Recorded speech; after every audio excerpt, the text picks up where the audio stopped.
There's a lot of talk in the bike fitting YouTube space at the moment around stance width and specifically increasing stance width. So we're going to break down what stance width is, why it matters, and whether you should look at increasing your stance width on your bike. So firstly, what is stance width? Stance width is measured from the center of one pedal to the center of the other pedal, and it's that distance in between that we're talking about. So essentially it's the distance between your feet. Now this is not the same as Q factor, and Q factor and stance width are commonly misinterpreted, or one's used instead of the other, as Q factor is the distance between the outside of one crank to the outside of the other crank, and it doesn't actually take into account the pedals. And what we're really talking about today is obviously including the pedals. The pedals is a big part of what makes up your stance width, and it's one main way that you can actually increase your stance width. So firstly, what is the point of stance width? What are we actually trying to achieve by setting the foot position very far out or very far in? And really what we're always looking to do is align the hips, knees and the feet as perpendicular as possible so that everything is working in a nice line. And obviously that's ideal, and that would be great if we all moved like that, or if we were all built like that. But every human is individual, we're all built differently and we all move differently. So therefore you're going to need a different stance width based on your anatomy and your biomechanics. So what are some anatomical reasons that would dictate your stance width? One mainly is that if you are particularly wide at the hips, or if you have a wider pelvis, your hip position, the ball and socket joint of your hip, is going to be a little bit wider. So as you come down to your feet, if your feet are particularly narrow, then you're going to have a particularly narrow base of support for your wide hips. So that is one reason why you might want to increase your stance width to get your feet wider and more in line relative to your hips. And then biomechanics. What are some biomechanical reasons why you might want a wider stance? And normally when we are changing stance width, it's in that way. We're trying to get wider for that comfort and for that stability. So sometimes a lot of riders pedal very knees out. So if their knees flare out through the pedal stroke and their feet are particularly narrow, again, that's creating this little bit of a diamond shape from your hips out to your knees and then into your feet.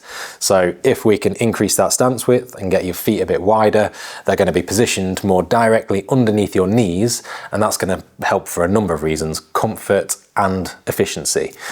Comfort-wise, you're going to reduce all of that lateral pressure and rotational force going through the knees and the ankles. And then efficiency-wise, when you push straight down into the pedal, all of that power is going to be going straight into the pedal. Whereas if you pedal or push down at an angle from your knee to your ankle, then some of that power is going to get wasted or not produced, or not going into the bike as efficiently as possible. What are some symptoms of a stance width that is too narrow?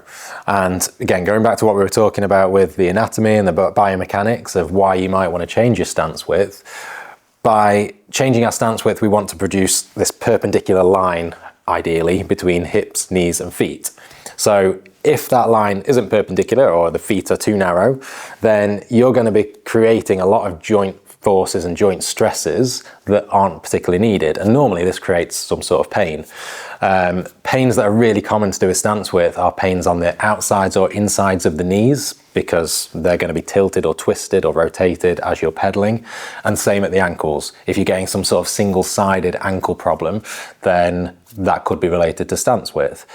Normally these stance width related problems are also bilateral as well, so they'll be happening in the left and the right the same. It won't be single-sided, but that's not always the case, because you might be asymmetrical in terms of your anatomy or your biomechanics, which again is completely normal. But a lot of the time these symptoms are the same left and right. Another symptom which is a little bit harder to judge for yourself, because it's something that you'll see on the bike or see yourself on the bike rather than some sort of pain that you're feeling, and that is stability and lack of stability.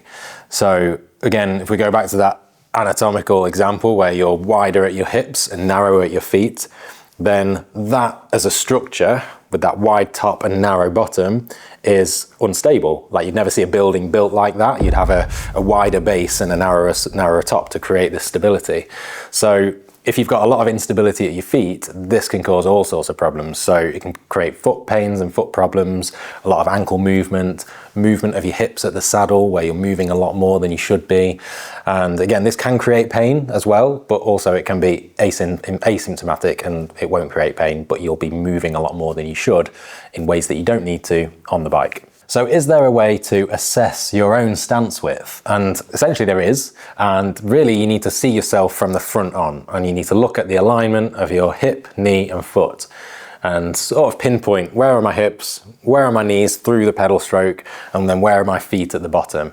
And if I do a dot to dot and join all those up, when I pedal, is everything in a nice straight line, or actually is anything at an angle that doesn't need to be? So if you want to increase your stance width, here's how we go about it. There are a few things we can do to increase stance width, all at different increments. So the first thing I would look at is your cleat position. So I would make sure that if you want your feet to be as far out as possible, that the cleat is as far in as possible on the shoe. And that's going to make sure that your foot sits as wide as it can just through a change in cleat position. Now, if you're doing this, obviously make sure that you're not changing the setback or the rotation, because that could cause some other issues. But if you can just change the lateral adjustment, then that'll be a great starting point. Now, not all cleats have lateral adjustment, but most of them do. And if you can, that's the easiest thing to do first. Now, your cleat might already be as far in as possible, or you might be on cleats that you can't change the lateral position. So what do we do next? So you've adjusted your cleats, but you still need a little bit more stance width. So what's the next step? And the next step is these pedal washers. So these are washers that, these particular ones are 2mm wide, and they go in between the pedal and the crank. So it spaces the whole pedal 2mm wider. Now, you shouldn't stack these up, so you shouldn't put more than one on each pedal, because you might lose too much thread of the pedal in the crank, and then it becomes a little bit risky and unstable, and you might strip your threads of your crank. So you can only just increase this by 2mm, but after the cleat adjustment, plus this 2mm, that might be enough for you. But if it's not enough, then what's next? Well, the next step is actually changing the pedal. So here it'll depend what pedal system you're on as to how easy it's going to be to change the axle length of the pedal. Now, there are a load of different pedal types out there, and we're not going to be able to cover them all on this one video because there's absolutely loads. But some pedals and some pedal options have different axle lengths. And it's the axle length of the pedal that we do want to increase our stance width. Now, the axle length is the distance from the bit of the pedal that meets the crank to the center of the pedal.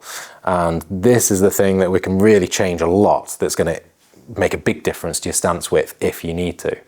Now, Shimano being the most common pedal type, is available as a +4mm option with the axle length. So in Ultegra and Dura Ace pedals, you can get an axle length that is 4mm longer than a standard pedal like this. And again, on top of a pedal washer, with or without a pedal washer, that might be enough for you if you want to change your stance width to a certain point. However, if you need a much longer axle length to increase your stance width a lot, because you pedal very knees out or because you are very wide at the hips, then there are a couple of options on the market that are really quite nice. Now, the road option, the best road option, is from a brand called SQ Lab, and they make these +15mm axle pedals. So the axle length of this is 15mm longer than a standard Shimano. And these will take a look cleat. So it's very, very close to Shimano. It works in exactly the same way. So if you're on Shimano now and you really want to increase your stance width, then these SQ Lab pedals are going to be your best option. And obviously if you're on look already, then great for you. You can just change the pedal and you don't even need to change your cleat. The other good thing about these SQ Lab pedals is that they make an off-road version. So these pedals take a Shimano SPD cleat, just a normal SPD cleat, but again, these are 15mm long or longer than a standard SPD pedal.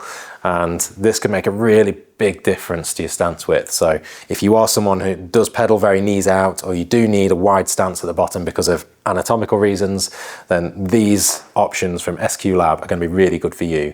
And these are both available on our web shop at ukbikefit.com/shop. So hopefully that's helped you discover a little bit more about stance width, and obviously if you want to increase your stance width, it's giving you some options to try.